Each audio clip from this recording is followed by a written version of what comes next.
Amelia Island Chamber Music Festival continues its season of live music, culminating with the festival finale featuring Christopher Rex String Seminar, the American String Quartet, and Beth Needham Fellows on June 14th.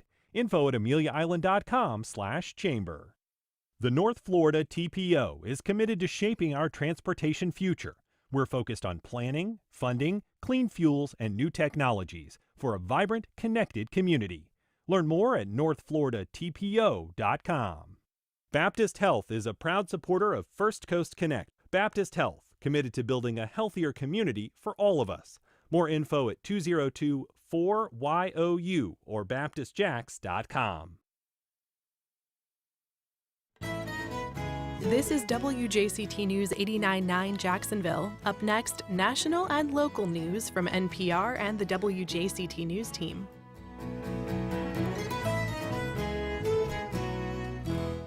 Washington, I'm Corva Coleman. Protests dwindled overnight in Los Angeles as demonstrators continue to protest federal immigration raids. Steve Futterman has more. The number of protesters who refused police orders to disperse was not enormous. Several hundred when the confrontations began in the early evening.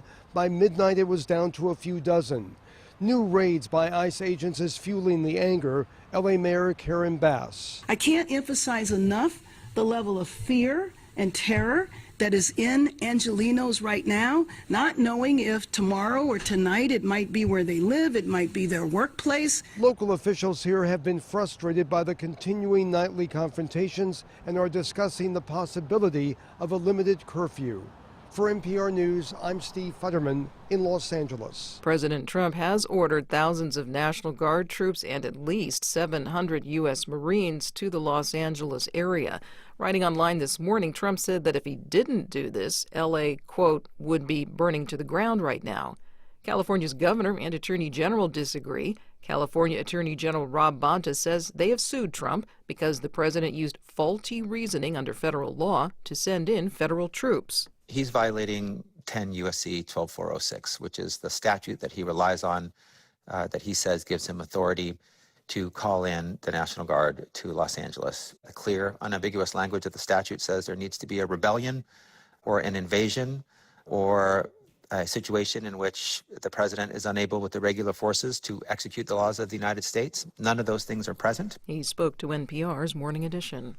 A federal judge is temporarily blocking President Trump's cost-cutting entity DOJ from accessing personnel records. As NPR's Shannon Bond reports, it's the latest ruling to restrict DOJ's ability to view sensitive data. The court ruled the Federal Office of Personnel Management broke privacy law and its own cybersecurity practices when it allowed DOJ staffers to access the files of millions of current and former federal workers.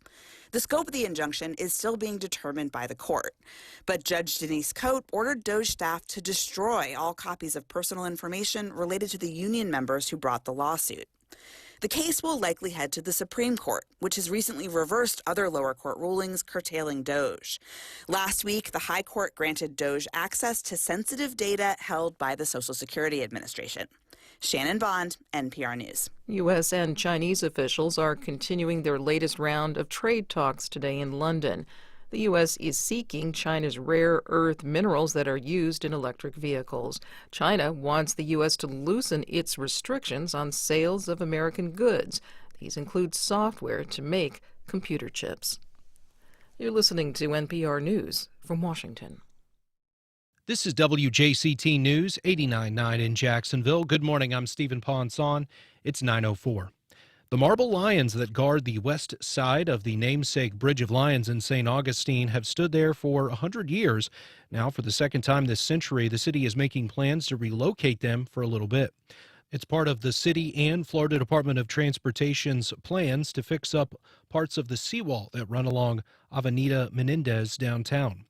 To make sure the lions are safe when construction on the seawall begins, FDOT will provide St. Augustine with $100,000 to cover the cost of moving the lions elsewhere. Once in storage, City Manager David Burcham says the big marble cats will be taken care of. We will put up a chain link barrier so that no one can touch the lions during storage. While they're at that building, the lions will be professionally restored and rehabilitated. The Lions aren't going anywhere immediately, but they do have to move before construction starts by the end of next January at the latest. Once they're moved, the Lions will return to their original home sometime around January 2028. We have a good chance for rain later on this afternoon in northeast Florida as we are expecting a sea breeze collision that could trigger some strong to severe storms. Gusty winds, heavy rainfall, and localized flooding are the main threats with any storms that develop later on this afternoon. Highs will reach the low to mid-90s. Eventually, the showers will push offshore overnight, with lows getting down into the low to mid-70s inland, upper 70s along the coast, and another good chance for rain in the afternoon tomorrow and Thursday. Support for NPR comes from NPR stations. Other contributors include the Council for Interior Design Qualification, whose certified designers work to protect occupants through the design of code-compliant and accessible environments. Learn more at cidq.org/NPR. Support for First Coast Connect is provided in part by Baptist Health and North Florida TPO.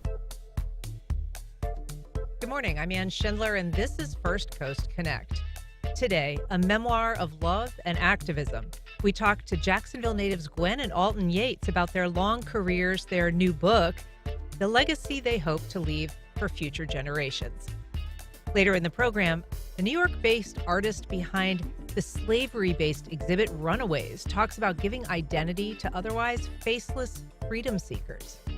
But first, their extraordinary story spans nearly a century of Jacksonville history, from the Jim Crow era to the present, and their names are synonymous with both activism and achievement.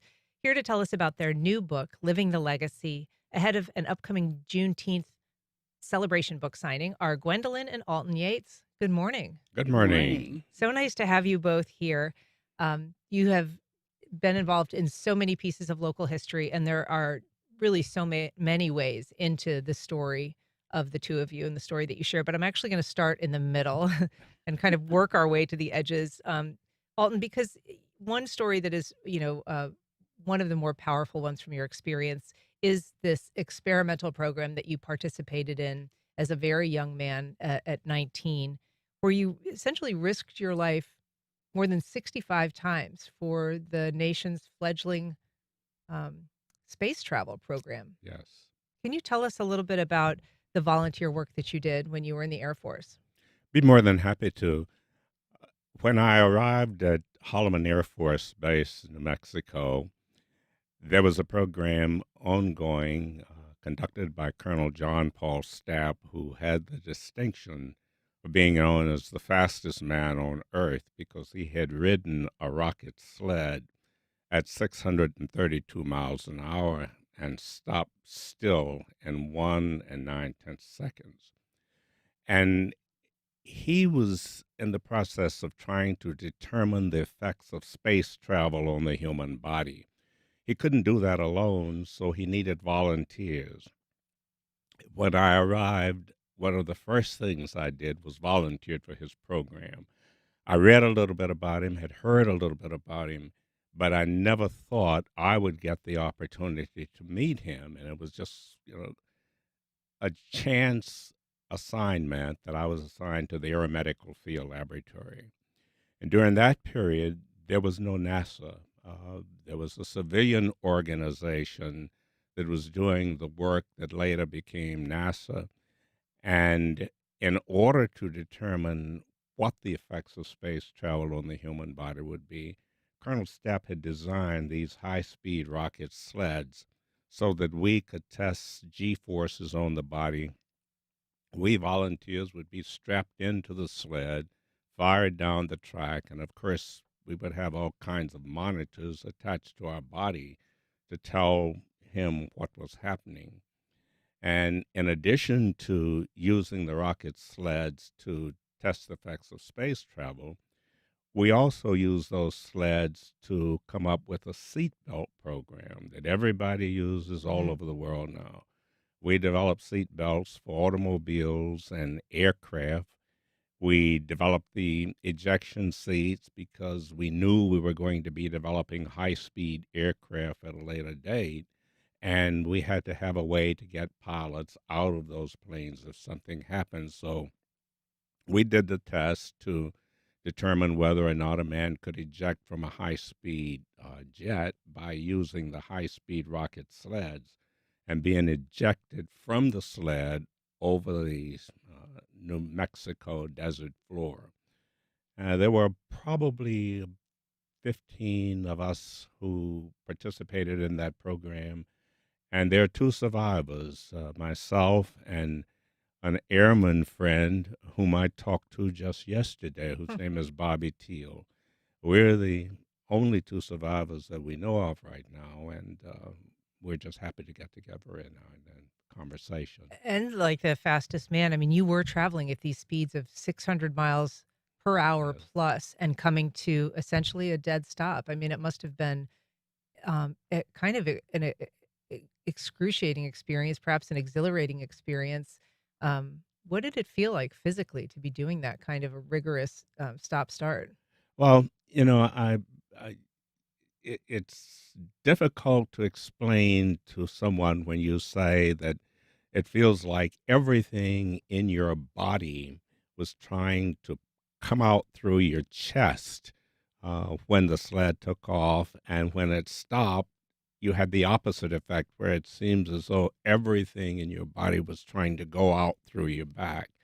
It was a crushing feeling, and just before I think probably my third ride when I passed out for the first time, I I felt this sensation that I was flying, and I could not have been flying because I was tightly strapped into this seat on this sled. But I don't know, for some reason I had that sensation.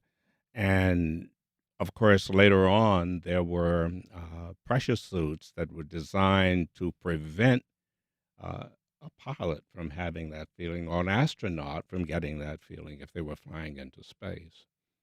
An extraordinary experience and one that, future space travelers really owe a debt to you for kind of, you know, going through that rigorous training. Um, you both had a chance to leave Jacksonville. Alton, you went to New Mexico. Gwen, you used to leave, I think, annually for some vacations up north. Um, and, in some ways, those excursions for both of you made it almost harder to return home. Can you kind of explain what your experience was when you would leave and then return to Jacksonville, your hometown? Absolutely. My grandparents raised me, so I lived here with them. And my mom and my mom lived in Connecticut. And when I was a teenager, she was at Bridgeport Hospital. That was one of the places that I met lots of friends that did not look like me. And of course, coming from the South, it at first it was odd, but they were friendly. We were friends. We would work together. We helped each other at the hospitals. And then when we got off from work, the kids would say, I say kids, teenagers, they'd say, "Well, come on, let's go down to Seaside Park and get some food and stretch out on the lawn down there." And that's what we did. And they didn't look like me. And this was something very different that had experienced at home. But every summer when we were working together, we always had so much fun. And then I'd come back to the South where you had the colored water fountains and the colored bathrooms, and we didn't have that kind of togetherness. So this was an experience that you would have. You'd leave, you'd return. Did you ever think about not returning? Was that an option? And kind of how did you balance the experiences that you were having, those two very different kind of north and south? Well, you just sort of knew where your quotes unquote place was when you were in the South. My grandparents were very, very strict with you do what you're expected to do. You go to the restroom where you're supposed to go. You go to the water fountain where you're supposed to go to. And it was, I guess it was really just kind of strange that you would come back to that after living a different kind of life in Connecticut. And so that experience, did it change the way that you felt about Jacksonville? Did it change the way that you experienced the racism and the realities of the Jim Crow South? Uh, it just let me know, as even as young as I was, that there was a different kind of life. Um, my grandparents were very, very close. They were like my parents, and so I never really wanted to leave them, but I did want things to change, even as a teenager. It was not that easy coming back and going back and seeing the differences and wondering, why is it so different here? Why is it that I can go into a hat shop and I couldn't try on hats? Uh, Other people who didn't look like me could try on hats, but I couldn't. I just had to take it, and if I got home and I didn't like it or it didn't match something, that was just too bad. I couldn't return it. But you got to learn to live that way. And my grandparents were, of course, that was the only thing that they knew, and so they were very, very protective of me. And so they would constantly tell you what you couldn't do and what you could do. Now, Alton, when he returned to Jacksonville, was very much involved in activism. And I do want to get to kind of how that began and the work that you did. But I'm curious, Gwen, when you started dating and when you started, having a relationship, was that concerning to you? Was it scary, the work that he was doing?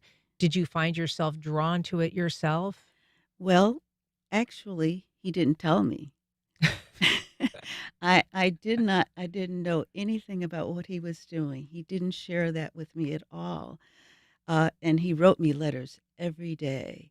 I thought he was writing them every day. He would write a stack of them and then have them send them out to me, so I got them every day. But I didn't know what he was doing. And actually, I was in Lily's drugstore uh, looking at get to buy something, and I saw this magazine that had Sidney Poitier and his wife on it. And so I was really interested in seeing them. So I picked up the magazine and I looked in it, and as I was flipping, I saw Yates. Well, you're not dating a guy. If you see Yates, you're gonna check it out.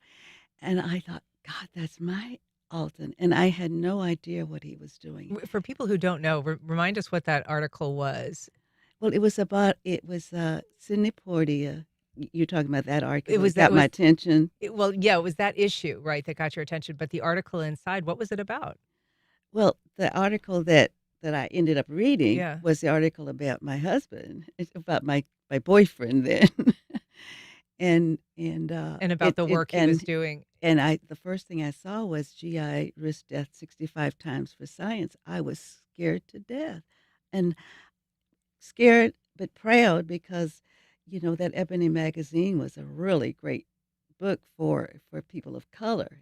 We just learned so much. And when I flipped through it and I saw it, I grabbed my purse, looked at it to see if I had it, the 35 cents, so that I could buy it. And I bought two of them. I had enough to do that. And I raced home to my grandparents to let them see what my future husband was doing. Pretty proud. And so you hadn't told her about that at all, and she learned about it reading Ebony. Yeah, well, all those experiments we were doing were top secret at the time. We couldn't tell anybody. And I told her when I finally was able to tell her, I said, every morning when I got up and went to work, the first thing you drove past was a big sign that say, what you see here, what you do here, what you hear here, when you leave here, let it stay here. That meant nothing that you did at that laboratory got outside the gates of that laboratory. So you just couldn't talk about those kinds of things. When the Air Force allowed Ebony to come in and shoot the pictures, it was long after we had declassified a lot of the information. Much of what we really did, though, was never told in that magazine article. And have you since talked about it? Oh, yes. I've talked to her quite a bit about it because I had to assure her that, my brain was not completely non-functional. I mean, I had an idea of what I was doing and why I was doing it. And I often tell her now that if given the opportunity, I would do it all over again. I mean, there's absolutely nothing that took the place of the kind of experiments that we were doing at that time, and nothing else could take the place. If we were going to advance in the space program, and Russia had gotten ahead of us, but if we were going to advance, catch up, overtake them as we did, and put a man on the moon, those kinds of things had to happen first. And I was just proud to be a part of that. Yeah. And that was, a real point of pride for you. And then you had this story of your return to Jacksonville after the program, after you were, I guess you retired, Yes. essentially. Yeah. Oh, well, actually, it was the reason I retired. I'd gotten word that my dad was seriously ill. My mother passed away when we were in high school, and there were 7 of us children. So my dad was left to try to raise, 7 children on his own. And when I got word that he was terminally ill, then I had to give up my career and come home because he wanted me to take care of my siblings, and there was nothing else on earth that I would have rather be doing than, of course, taking care of my brothers and sisters if anything happened to my father. On the drive home from Alamogordo, New Mexico, I stopped into a restaurant after I'd gassed my car up to get gas. I had sense enough to wear my uniform while I was driving home because I was driving alone. And when I went into that restaurant after gassing the car up to have food, these big guys walked up behind me and used the N-word and all kinds of vile language and told me if I didn't get my black so-and-so out of there, I would never wind up wherever it was I was going. Well, now, when you consider the fact that for the past 4.5 years, I lived in an atmosphere where if no one ever thought race, saw color, we were all one great big family. And just the kind of problems that were taking place in the South were nowhere to be seen at Holloman Air Force Base or in Alamogordo, New Mexico. So I continued my drive home, but in order to eat, I bought a loaf of bread and a jar of peanut butter. And I ate peanut butter and bread all the way home. As I was driving through and got close to the border between Mississippi and I think Texas, whatever that was, there was a big billboard erected by the side of the road, and it had the picture of black men hanging on it, and there was a sign that said, erected by the Knights of the Ku Klux Klan, and it had in big bold letters, using the N-words, "Don't let the sun set on you in this county." Well, I mean, it's hard for me to explain exactly how I felt at that time. I wasn't scared. Fear, I don't think, never entered my mind. I think the thing that entered my mind most was getting home safely. And I made up my mind at that time that when I got home, if I got home, I would do everything in my power to try to change those kinds of conditions. I wanted people of color to be able to enjoy the kind of life that I enjoyed without prejudice and segregation and discrimination. And I had enjoyed that for 4.5 years in the Air Force. And I thought if it could happen there, it could happen anywhere in the world. And I wanted to make it happen in Jacksonville. And so you did, when you returned, you were involved in the Youth Council of the NAACP. You helped organize sit-ins and demonstrations. Yes. You were actually present and injured on Yes. Axe Handle Saturday. On Axe Handle Saturday, which was August 27th, 1960,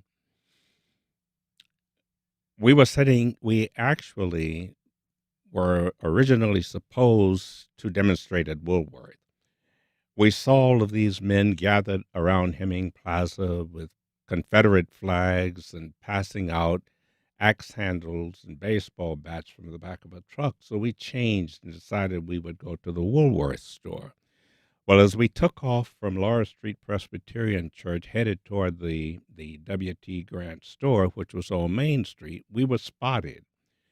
And when they spotted us, they charged toward the kids with these baseball bats and axe handles, and kids scattered in every direction. Well, me and a group of about 8 went the opposite direction and was able to go through the J.C. Penney store and into the Woolworth store. And just as we sat down at the counter, guys came into that store with the axe handles and started beating us with axe handles. Well, I got hit in the back of the head. I was able to get the kids out of Woolworth and into the side door of Snyder Memorial Church. That church is not open on Saturday mornings, but the cleaning crew was in there, and the side door was unlocked, and we were able to get into that side door, and that's what kept us safe. Wow. Were those moments that you were aware of the work that he was doing, were you also part of those efforts, Gwendolyn? He did not allow me to be a part of those experiences, which was very difficult because if you're home and you don't have, you don't have a television, you don't have a phone, you don't have any way of communicating with each other. You wonder what happened. You wonder where they are. You wonder if he's okay. And we had been just recently married. We got married on August the 19th, his birthday. And this was the This 27th. was right after that. And I was in an apartment and I was afraid. I didn't have a telephone. Just wondering where he was and what was happening to him and not knowing whether or not he was going to come back to the apartment live or dead. And it was very, very difficult. Just even now thinking back of how I felt then, it was really scary. And being a new bride, not knowing if you're going to be a new widow is terrifying. Did you know how frightening that was for her, Alton?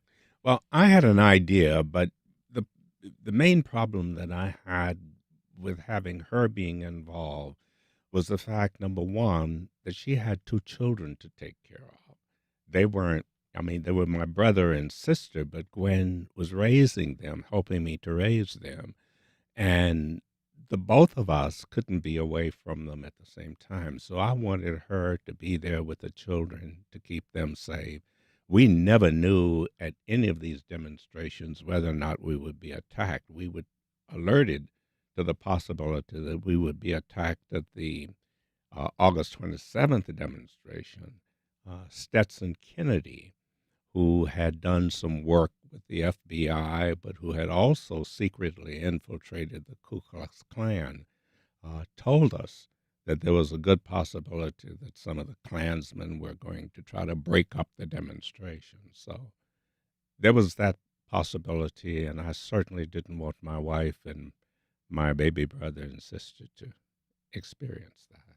If you're just joining us, we're talking to Gwen and Alton Yates about their new memoir called Living the Legacy, and also their experiences here and their life of activism and achievement in Jacksonville. If you'd like to join our conversation, you can give us a call at 904-549-2937, or you can email firstcoastconnect@wjct.org. In addition to the activism that you participated in, you both also worked inside of government.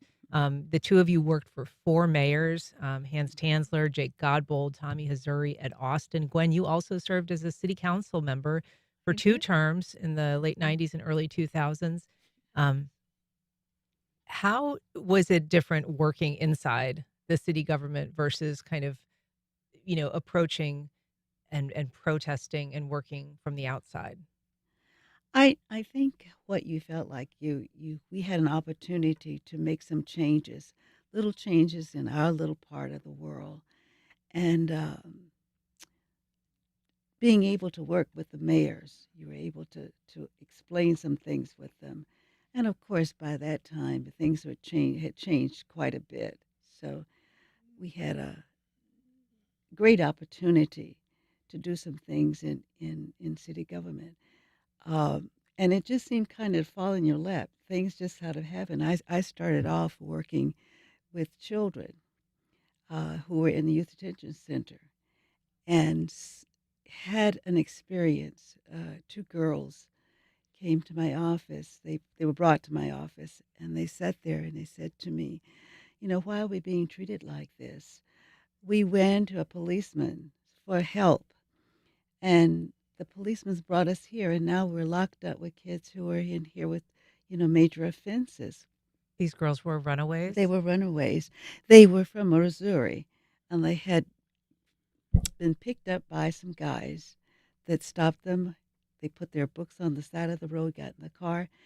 These guys told them that they were looking for movie stars, and they brought them to Jacksonville. And Jacksonville had, I guess, an underground kind of operation going on with girls. And so they had run away from the place. They got finally and asked the policeman if he would help them, and they were locked up.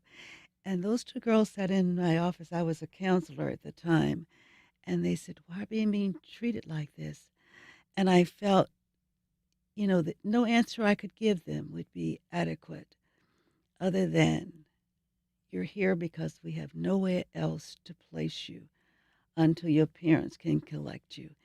And the inside of me just felt so terrible. What could I do?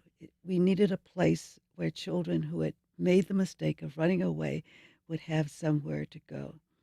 And that put me on another track of my career in starting the Youth Crisis, what is now known as the Youth Crisis Center. That's right. And that's an organization that is now, I think, in its almost 60. Oh, yes. 60 years of That's the Youth right. Crisis Center. I mean, that is an extraordinary accomplishment. And it is expanded its mission. It is not just runaways. It now helps families. Oh, yes. But it yes. became a model for the state in terms of how to handle, instead of just putting children in a punitive environment. And of course, there's all kinds of questions about that as well. But for people who would specifically run away from home, a resource for them. Right. And I'll tell you, one of the greatest experiences that I had, was when I got a call from CBS's 60 Minutes. And the producer said that they'd heard about our program and they wanted to come to Jacksonville and see about it. And I said, well, sure, come on. So he came, and I mean, they were very, very strict. They would not do anything that was not actually happening. They sit there for hours waiting for a call or waiting for a parent to come and pick up the children. And so finally, when Harry Moses left, I told the staff, I said, well, he said he's going up to look at another program that's been in operation for 5 years, and we were very, very young at that time as a program. And I said, we probably will never hear from him again. Well, after some consideration, I guess he called us back and he says, we've been to that program. They have nothing to compare to what you have in Jacksonville, and we want to do the story there. And I said, great. And then he said, we'll need a helicopter so that they could, shoot, I guess, from the air coming into to Jacksonville. And they said, can you get it? And I go, sure. And when he finally hung up, I turned to the staff who were so excited. And I said, he needs me to get a helicopter. Where the hell am I going to get a helicopter from? And they looked at me and they said, you'll figure it out. And I did. You did. We've got an email from Patrina. She says, thank you for the guest you have on today. The gentleman that was in the Air Force who experienced racism when he came back to the South. Thank you for allowing to tell him his story. His story was raw and one I've never heard before. Again, thank you for sharing his story of triumph. I do want to again mention the book. I'm going to hold it up here for the folks that are watching our stream. It's called Living the Legacy. It is a memoir of Alton and Gwen Yates. They're going to actually be doing a book signing at the Juneteenth event at Episcopal Cathedral, at St. John's Episcopal Cathedral on Church Street. That's at 5 o'clock on June 14th. So this coming Saturday.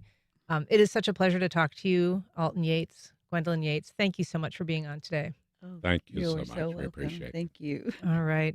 Up next, turning want ads for enslaved runaways into revealing markers of identity. We'll be right back with the artist.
Welcome back.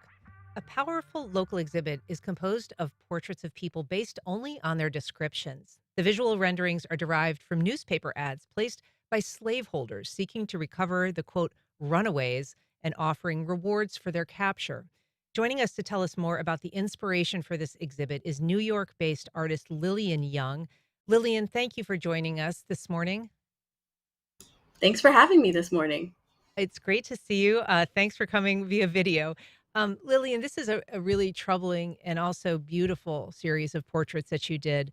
And people who are watching the live stream will be able to see some of the portraits that you did. But can you just start by telling us more about what these portraits are? What are they made of? What do they look like? Yeah, so these portraits, there's about 100 of them. Actually, the museum, the Ritz Museum has, I think, about 58, if I'm not mistaken. But these are portraits based off of the descriptions provided in runaway slave ads. So these are newspaper ads that were placed in newspapers all over the country, asking for people's property, aka people, slaves, to be returned. And so a lot of times in these, as I was going through them, this is based off of an archive that I discovered in grad school called Freedom on the Move Project. And when I was going through them, I realized that the descriptions for these people were very generic for a lot of them, but also kind of unique. And so I started to try to picture what these people could possibly look like. And in doing so, I was realizing there's a problem with archives. We have all this information about these people, but it's very vague and it's from a lens that does not help us at all to actually see them. And these runaway ads are essentially all of these individuals' last and potentially only portrait of them. I don't know what happened to any of these people, and I always preface when I display this work that all of the images that you see of these people are incorrect. I don't know what any of these people actually look like. These are all from my own imagination, just because I don't have any other sources but this brief advertisement that was put in a newspaper. And we should say that the faces of these individuals are actually composed of the words. So basically, you have rendered the ad that was placed and created their features, and then, through the use of these words, essentially, it is a transcription of those ads. Yeah, I most likely have dyslexia. Sometimes letters move, and I just haven't gotten it tested really. But it's sometimes hard for me to read. But I really like to manipulate words in order to fit into certain boxes. I've done these kind of, I call them 1,000-word portraits since I was in undergrad. And usually I do them just by writing it all in pen. But for this one, I'm a painter by trade, and I really wanted to add color and show these portraits and give these individuals who were treated as less than like less than a dog, at least a chance to be seen as a person and for people to be able to know who they are, even if it is just my interpretation. But all the words you see are the entirety of the ad. So each person has the entirety of the ad on their face, but then you have, in some of the advertisements, there are very specific details about a person that is listed. So some of them are listed as having big lips. So I will try to draw those a little bit more realistically than I would, still in my style. Everyone's eyes you can always see, because I do believe like your eyes are the window to your soul. And then you also have the skin tones. So some of them in the advertisements are described as a light skin, a Negro, a mulatto, all of these different things, but it's very, like that could be so many different shades of people, except for the ones who are just described as a Negro. That's not a color as far as I know. I studied color for like 7 years. So I painted all of these on linen, which already is brown. So that way the brown of the linen can be a substitute for those who don't really have like a color assigned to them, I guess is the word you could use. You know, the database that you're talking about called Freedom on the Move, it contains more than 30,000 of these newspaper notices. Um, and I imagine going through that collection must have been difficult in creatively to kind of get to where you did, but also emotionally and intellectually, because they're very difficult descriptions. You talk about some of the characteristics that are described. Very often these are injuries that really kind of bring to the fore the brutality of slavery. People who are missing eyes or have burns or have mangled hands, that are all kind of indicators of the cruelty of that systems. So can you just tell us a little bit about how you process that, how you approach such a kind of awful subject? Yeah, I've just recently, I will say, recovered is how I am saying this, because this was for my master's thesis, which was a 3-year program at Michigan State. So I started working on this. I've always had this idea in my head for years, and then I was able to get grants, and I was like, okay, we can finally do the big project that's been in our head of making these portraits of people. And in doing that, I was in a small studio space, and I started building these portraits. They're all like 17 by 20. And I did have to like slightly disassociate for like a year and a half or so while I was making them, just because I had to hang them somewhere. So I would enter my studio for like a year and a half every morning, and there'd just be a bunch of faces staring back at me. And for me personally, like I do know that my family on both sides are descendants from slaves, but I personally am like, I don't want to think about them potentially painting a family member, even how distant it could be, because that's just a lot. So I've decided to ignore that part. But for painting these people and trying to make sure that they are seen, it was very much like always checking in with myself. I was seeing a therapist at the time and talking to her and being like, this is a lot for me to handle as one person. But also just like recognizing that I have the ability to like step away, but these people really didn't have that, which is not to say I needed to suffer, but I really wanted to make sure that's doing them justice and showing it, because as a Black historical artist, I do understand that a lot of times the way that we are taught in schools does not highlight what you can learn about Black history. It doesn't highlight all the stories. So I knew that it was very much a struggle for me to take on, but I wanted other people to be able to benefit from the struggle, which so far, since it's been on display, actually like globally, it's been taken in really well. And I'm honestly surprised by how well people really enjoy this exhibition, and that they're getting something out of it and able to see like this part of history that I saw. Because some of the injuries, like there are multiple where, yes, they're missing eyes. There's also a couple of them where they have scars across their necks, which could be an indicator of they were either about to be killed or an attempt at suicide. I'm not 100% sure.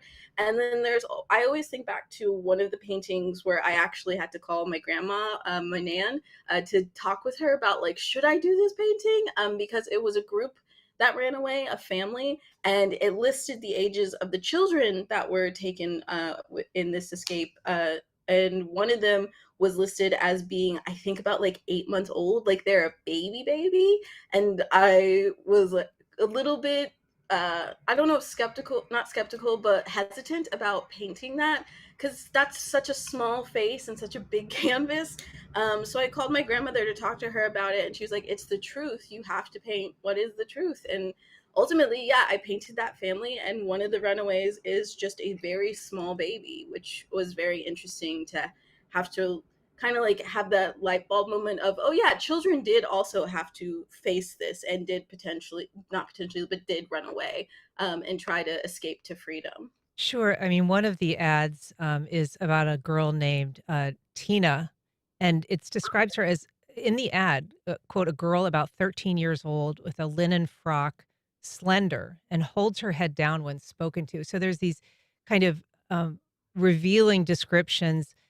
Also, one that I think is kind of unintentionally revealing of the author of the ad, about a woman whose given name is Elizabeth Scott, and the person writing the ad says, quote, she must, I think, be trying to get to a free state.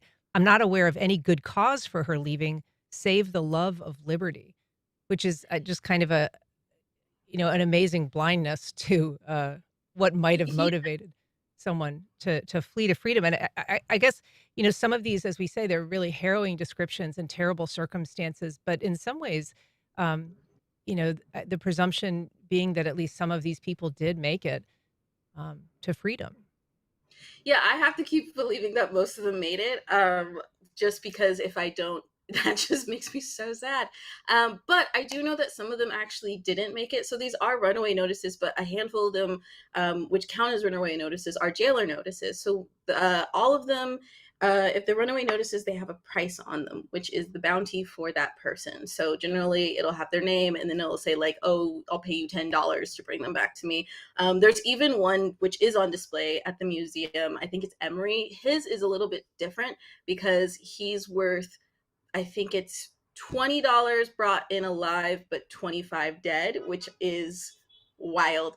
But you also have jailer notices within all of these advertisements where it's mostly a jailer saying, hey, we've captured this runaway slave. They say they are from this place. Come pick them up, or we're going to sell them to the state to make back the money for having to house them. So it's very interesting to see that dynamic. And in reading a lot of these ads, it's interesting, like you said, to see just the thought process behind these enslavers of how they're like, I don't understand why they would run away to the north or even to Mexico, because a lot of them did run away to the south, like further south. And so it's interesting just to see how they how they have purposely blinded themselves from understanding and just being ignorant about, like, I don't understand why they would want to leave what I provide them, which is a traditional thing. Like, you have the argument, I'm from the South, but you do have an argument from a lot of people who are like, oh, slaves didn't have it that bad because they were given shelter and food. And if you've been to those shelters, quote unquote, that they had, like, I've been to plantations, and those shelters are not great. Like, they are hovels, and they were forced to be packed in there like sardines. If they did anything that was deemed wrong, they could be killed for it or sold. Families were separated at the whim of whoever wanted to separate them. And it's very much, it makes sense why anyone would run away from it. Like, no one would want to be a part of that system. It's not beneficial to them, and they were treated like they were nothing for centuries. Well, the exhibit is called The Runaways.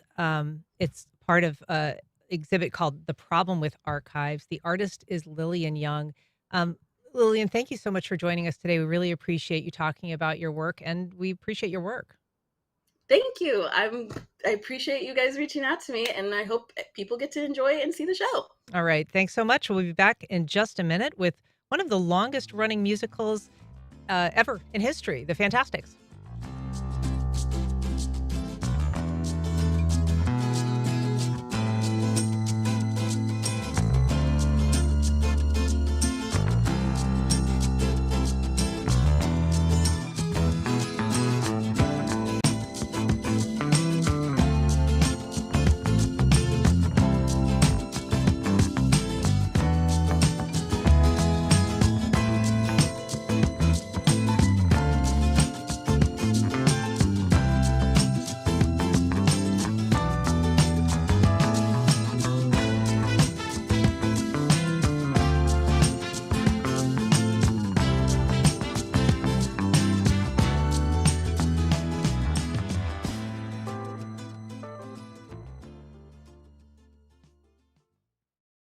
Mayo Clinic, working to conquer the unconquerable by developing innovative regenerative medicines and biotherapeutics to help people with chronic medical conditions. More at mayoclinic.org/Florida. I'm David Luckin, host of the Electro Lounge. If you love NPR and all the news, music, and information you get every day, now is the time to let your voice of support for public radio be heard. Visit protectmypublicmedia.org right now to support your public radio. Thank you. On the next Fresh Air, MSNBC political analyst Molly John Fast on her new memoir and the issues she faced as the daughter of the famous novelist Erica Jong.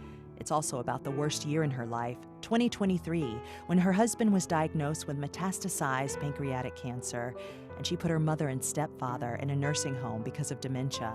Join us. Today at noon on WJCT News 89.9. In its push for mass deportations, the Trump administration is drafting officers from multiple agencies to track down and arrest unauthorized immigrants. You have experienced criminal investigators who've spent their careers doing weapons trafficking cases or human trafficking. Now they are going into neighborhoods or whatever to arrest somebody's mom. I'm Anthony Brooks, the new deportation police. That's on the next On Point. Today at 11 on WJCT News 89.9. Disposable nicotine vapes come in fruity flavors, are easy to find, and are unauthorized by the FDA, which makes them technically illegal. And while the U.S. regulatory system is struggling to play catch-up, the United Kingdom is taking action. As of June 1st, the country banned all disposable e-cigarettes. For our series In Good Health, an update on the latest vaping regulations and research. That's next time on 1A. Today starting at 10 on WJCT News 89.9.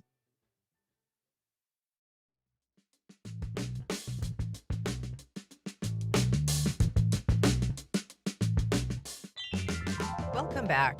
Well, it's a classic tale of forbidden love set to music. Here to tell us about the local staging of the off-Broadway favorite, The Fantastics, is Rains Carr, artistic director at All Beaches Experimental Theater, or ABET. Good morning, Rains. Good morning. How are you? It's nice to have you back. Thank you so much. We are also joined by the production's co-directors, Josh Sewell and Elizabeth Dondero. Good morning.